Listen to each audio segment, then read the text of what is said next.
Dr. Noah Lang had always been the kind of guy who said things like, "I could change the world," without ever having done it. In fact, until today, he was more famous for flunking his high school chemistry class than for anything even remotely world-changing. But today, in his lab, surrounded by blinking lights, whirring machines, and half-empty coffee cups, Noah was on the verge of proving the world wrong. "Today's the day, Ivy," he said, straightening up from the controls. He adjusted his lab coat, giving himself an extra once-over in the reflection of the stainless steel surface in front of him. "Today, I change the elements of science itself."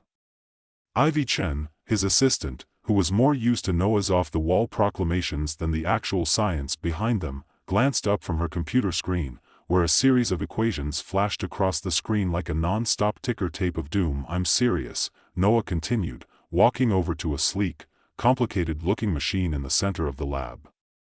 It was a shiny contraption with wires hanging out and glowing panels on the sides. "The elemental collider is about to do what no one has ever done before.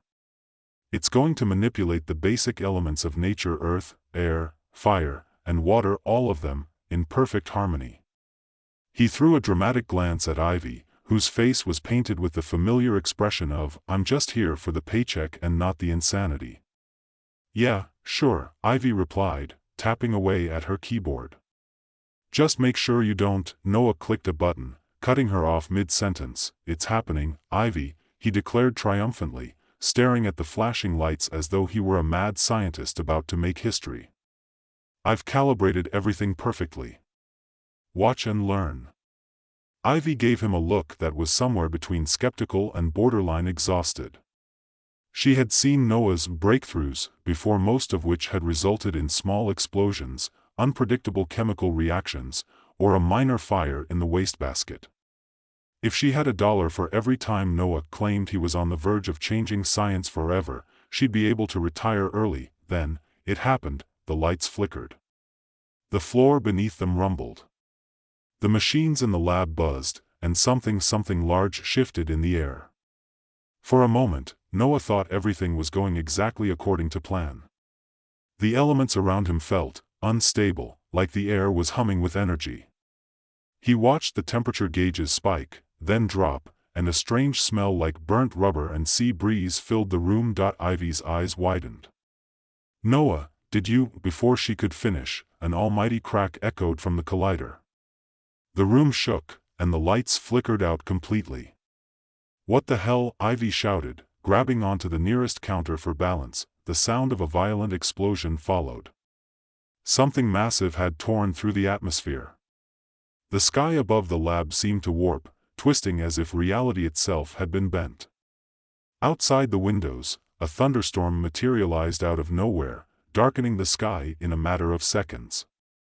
But that was nothing compared to what happened next. The ground beneath them gave a sudden tremor, and then boomed. A massive eruption of flame shot out from the center of the collider. "Noah, what did you?" Before Ivy could finish, the fire was followed by an icy gust of wind that sent papers flying across the room. The temperature plunged. The lights came back on, but now the world outside was a storm of chaos: wind, fire, and water. The sky had darkened, swirling with electrical energy, and a strange red hue painted the horizon. Noah," Ivy whispered, stepping toward the window. Noah stared, his mouth agape. I didn't. This wasn't supposed to happen." Ivy's eyes were wide with disbelief as she looked at him. "You didn't just trigger an elemental apocalypse, did you?" Maybe?" Noah stammered.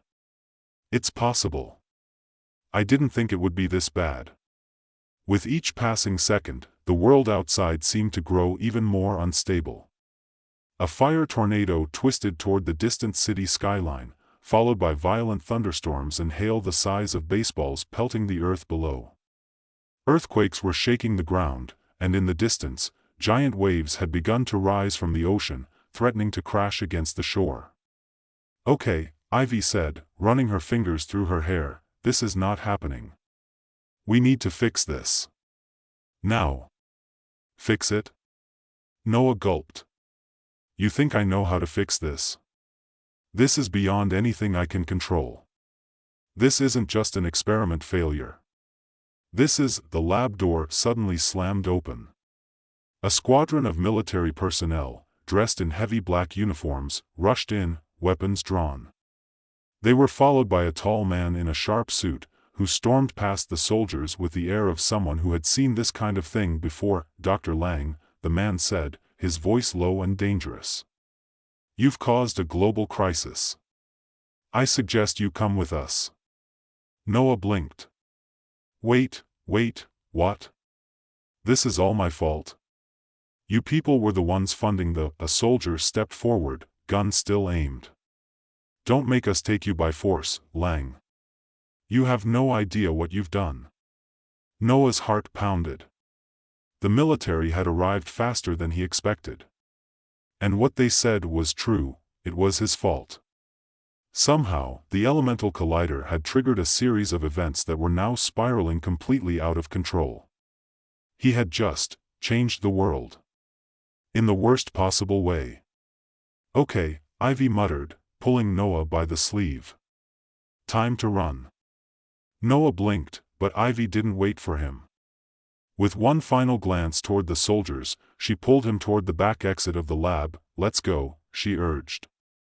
"The world's going to hell, and we're not sticking around to be blamed for it." Outside, the chaos was even worse.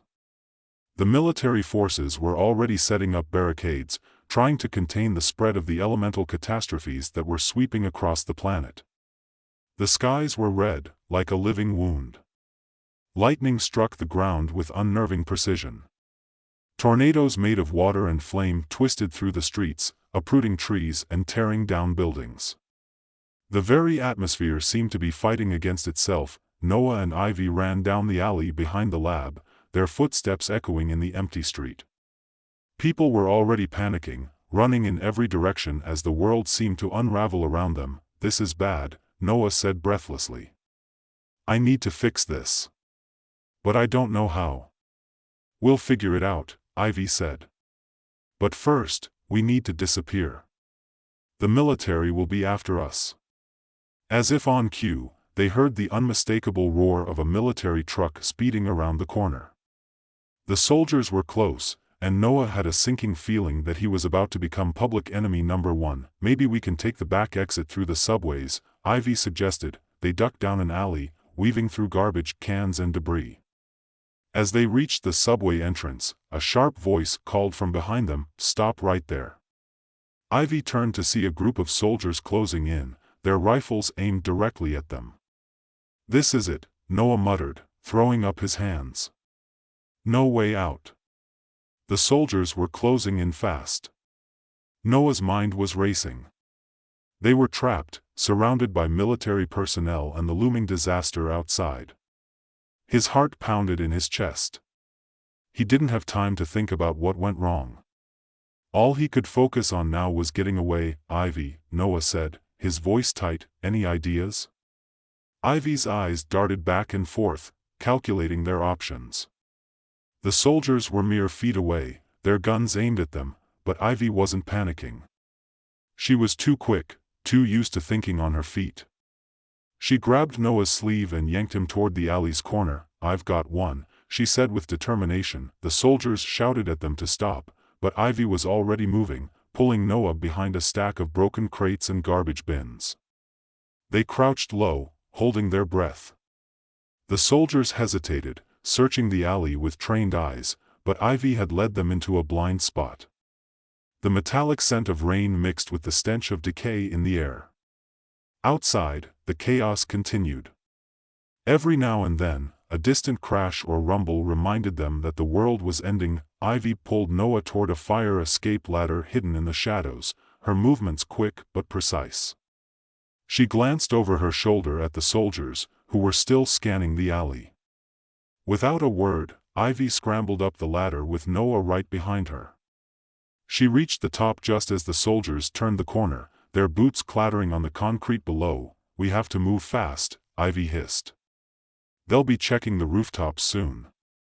Noah barely had time to nod before she was dragging him across the roof, her feet light but sure. The wind howled as the storm intensified, the strange red lightning flashing across the sky. It was like the world itself had turned against them, as if nature had lost all sense of balance. Noah tried to steady his breathing, but the panic was still gnawing at his insides. He had never imagined his experiment would lead to this. Ivy stopped suddenly, her head turning sharply. "Down there," she whispered, pointing toward an old construction crane. It was rusted and abandoned, but from its height, it would give them a clear view of the city below. And it might just be the cover they needed. Without waiting for Noah's agreement, Ivy bolted toward the crane, her eyes scanning the horizon. Noah followed reluctantly. He wasn't sure how much longer they had before the soldiers realized they weren't on the roof anymore, and the world outside, that was still a mess. As they reached the crane, Ivy stopped and took a moment to catch her breath. "Okay," she said, "we need to figure out what happened. We need to know if the government's already moving on a plan to stop the elemental disturbances." Noah frowned. "But I have no idea how to undo this.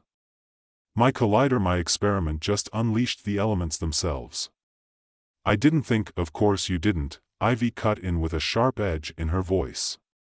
"You were too busy thinking you could change the world to actually think about the consequences."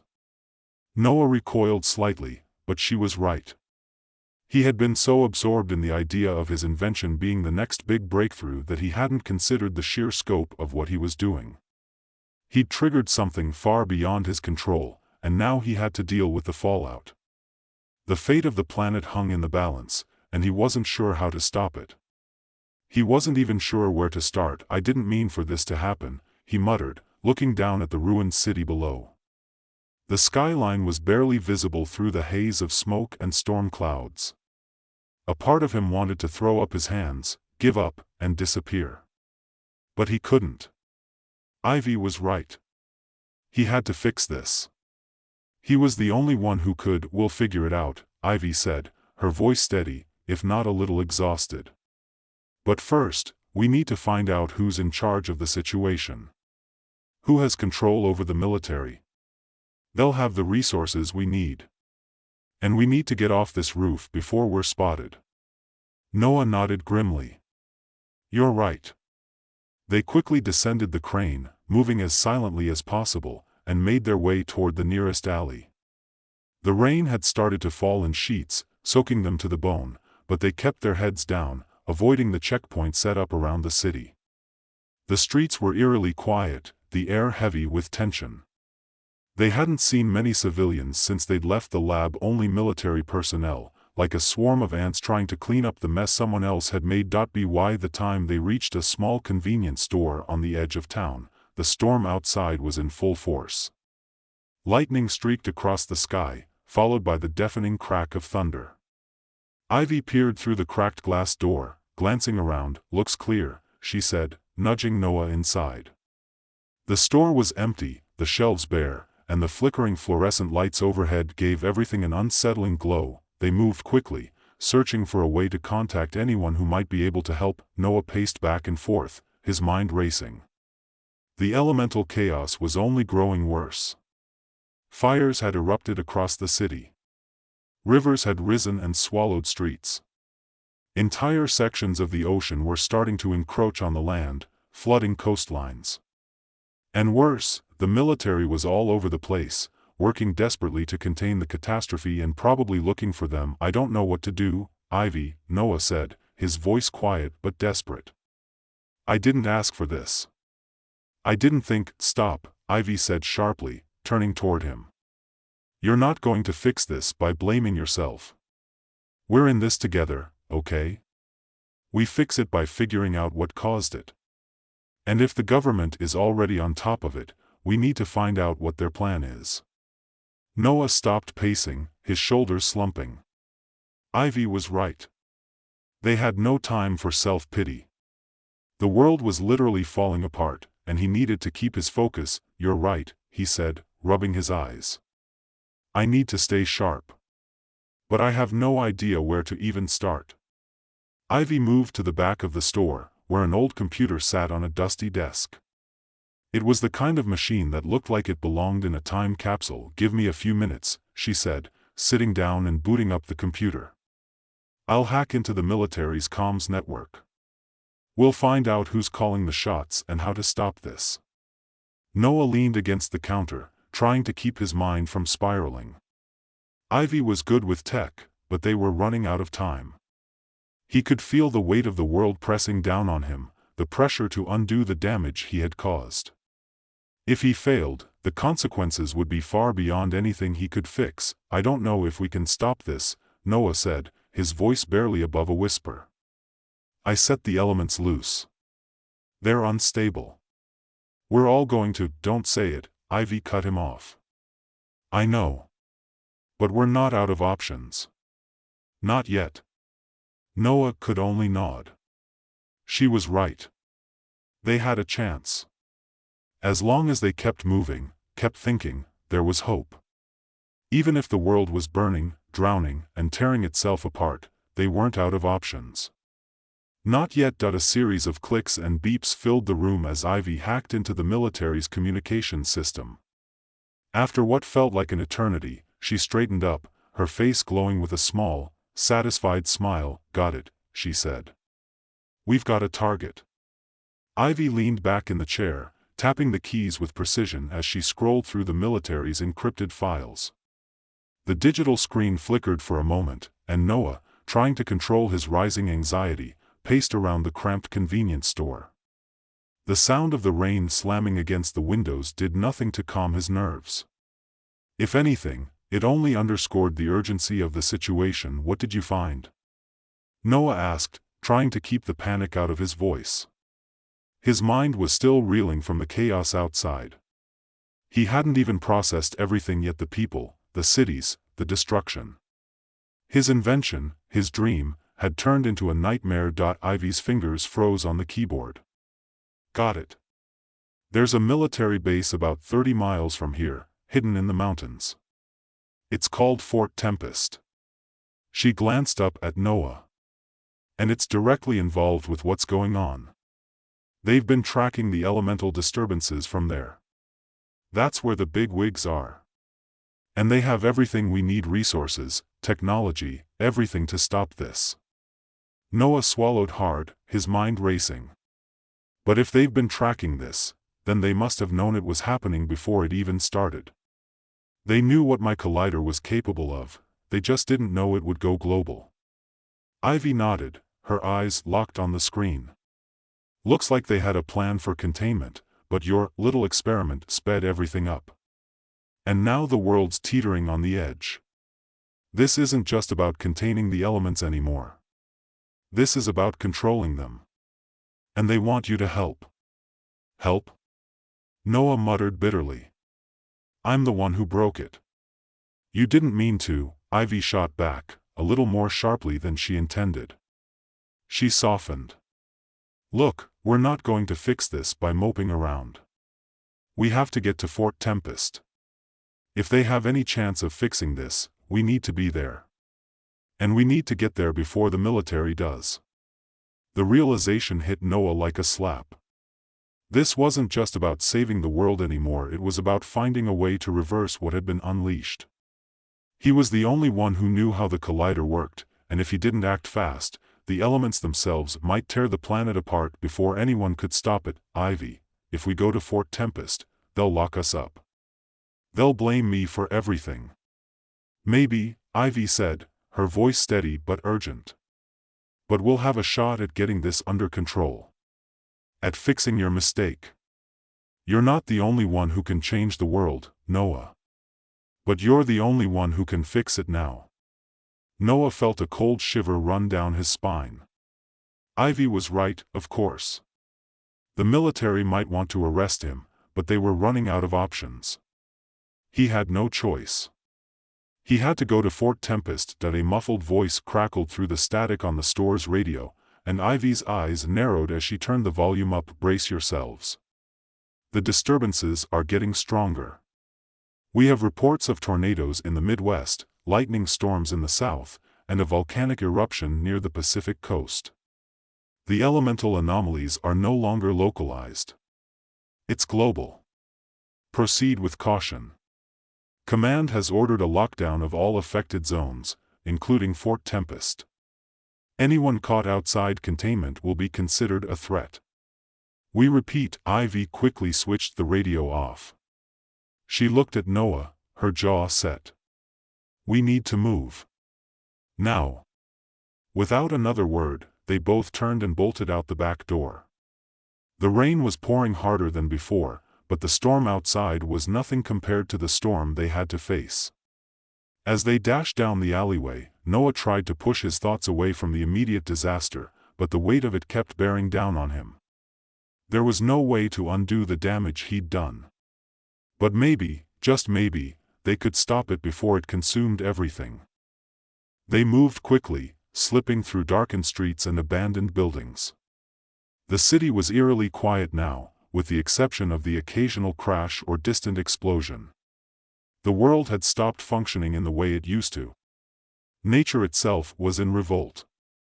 The elemental forces fire, water, air, earth were no longer just concepts, but living, breathing entities, each one tearing at the fabric of reality. They had no time to waste. As they neared the edge of the city, the military presence grew more intense.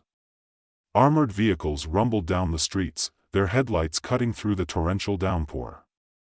Soldiers in full gear marched in formation, their eyes scanning every corner. They were looking for something or someone. Noah, Ivy said, grabbing his arm and pulling him into a narrow side street. We need to lose them. Now. Noah nodded, his heart racing. They had to get off the streets and find a way to the mountains before they were caught. Let's head east, Noah said, pointing toward the outlying forests. There's a trail that leads out of the city. It'll get us around the perimeter. They slipped into the shadows, keeping low as the soldiers passed. It was a tense few minutes before they were clear, but every footstep felt like a drumbeat, each one bringing them closer to the military's net. By the time they reached the outskirts of the city, the rain was coming down in sheets, so thick it was hard to see more than a few feet ahead. The wind was howling, whipping through the trees and tearing at their clothes. But despite the storm, Noah felt the first spark of hope in a long time. Fort Tempest was close. Maybe this disaster could still be stopped. Maybe he wasn't the only one who could fix it. They reached the edge of the forest just as another blast of thunder shook the earth. The ground trembled beneath their feet as the wind picked up again. In the distance, the city was just a shadow, engulfed by the storm. And beyond it, the mountains rose like dark sentinels against the sky, hiding the military base. This is it, Ivy said, her voice almost drowned out by the storm. We're almost there. Noah could see the mountain pass ahead, a winding road leading toward the hidden facility. The path was steep, and the storm was making it difficult to navigate, but they had no choice. They had to keep moving. The sound of helicopters in the distance brought them both to a halt. Noah glanced up, his stomach sinking. They'd been spotted. They're coming for us, he muttered, his pulse quickening. Ivy's eyes scanned the horizon. We can't outrun them. But if we can reach the pass before they get close enough, we might be able to lose them in the mountains. We can't afford to be caught. Noah hesitated, then nodded. He had no other option. With urgency pushing them forward, they began the climb up the mountain trail. The wind was bitterly cold now, and the rain stung their faces, but the sheer determination to reach Fort Tempest kept them going. Every step felt like it could be their last. The world was unraveling behind them. They had no way of knowing what had become of the cities, the people, the nations. It was like everything had slipped into chaos, and there was no way to stop it unless they made it to the one place that might hold the answers. A crack of lightning split the sky just as they reached the top of the ridge. The military choppers were drawing closer now. Noah could hear their engines roaring, cutting through the storm like thunder. But just as they rounded the final bend of the mountain, a figure appeared in the distance, a shadow against the storm. Ivy grabbed Noah's arm, pulling him down into the underbrush. They crouched low, barely breathing, as the chopper passed overhead. The blade sliced through the rain, the noise deafening. They had made it, for now.